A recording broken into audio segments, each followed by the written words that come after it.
হে everyone, welcome এ blog. কেমন আছেন আপনারা সবাই? আমি এখানের মধ্যে ভাত খাচ্ছি আলু সেদ্ধ দিয়ে। তো দারুণ হয়েছিল গাইজ আলু সেদ্ধ মাখাটা। আমি এখানের মধ্যে ভাত খাচ্ছি স্নান টান করে। এখানের মধ্যে ফ্যানের নিচে বসে ভাত খাচ্ছি। আর এখানের মধ্যে আবার তরকারি নিয়ে নিয়েছিলাম, পেঁপে তরকারি।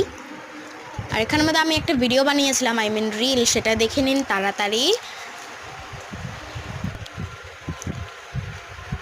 রিলটা দেখে নিন। এটার না গান ডিলিট হয়ে গিয়েছে, তার জন্য আমি জাস্ট ভিডিওটাই দেখাচ্ছিলাম, মানে দেখিয়েছি আপনাদেরকে। কালকে রাত্রেই বানিয়েছিলাম মেকআপ করে।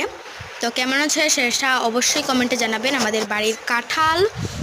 আর আমি এখন ভাত খাই। আপনারা সবাই সাবস্ক্রাইব করো, লাইক করো। Tata, love you all.